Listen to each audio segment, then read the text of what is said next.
A lot to talk about here, so let's bring in Martha Raddatz, who's in Washington, where she'll be hosting This Week this morning. Martha, good morning. So I'm just curious to get your views on this as somebody who's covered international affairs for a while. How should we think about this Ukraine story? The president is now calling it a witch hunt. I suspect a lot of people might look at this and say, you know, we've heard Democrats in the media hyperventilate about the president's behavior before. Is this time different?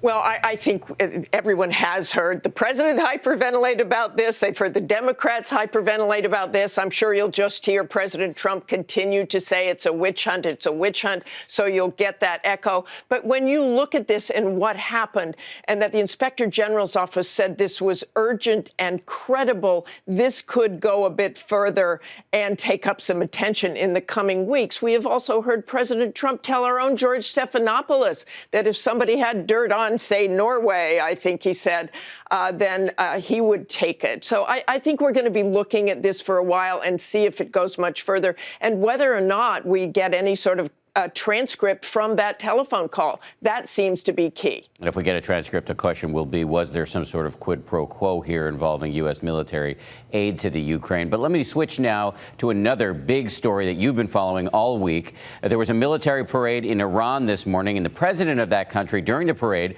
warned about the presence of foreign forces in the region. This comes as the Pentagon is set to send more troops to the region, to Saudi Arabia specifically. That's where the Iranians are said to be responsible for that devastating series of drone attacks last week on oil facilities in Saudi Arabia, which disrupted global oil supplies. You've got the Secretary of State, Mike Pompeo, on the show this morning. He's called that attack an act of war. So is that where we're heading here, war with Iran?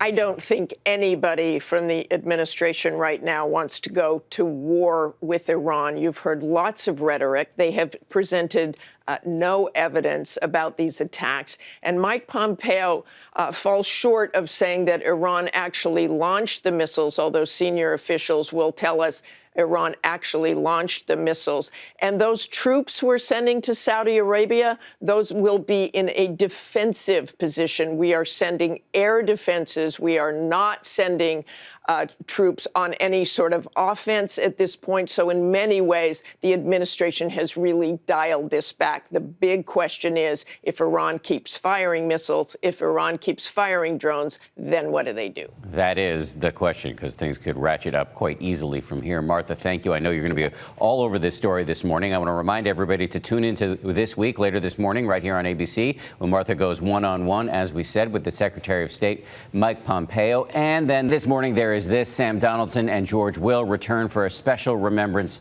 of our Cokie Roberts. It's all coming up on This Week later this morning right here on ABC. Hi, everyone. George Stephanopoulos here. Thanks for checking out the ABC News YouTube channel. If you'd like to get more videos, show highlights, and watch live event coverage, click on the right over here to subscribe to our channel. And don't forget to download the ABC News app for breaking news alerts. Thanks for watching.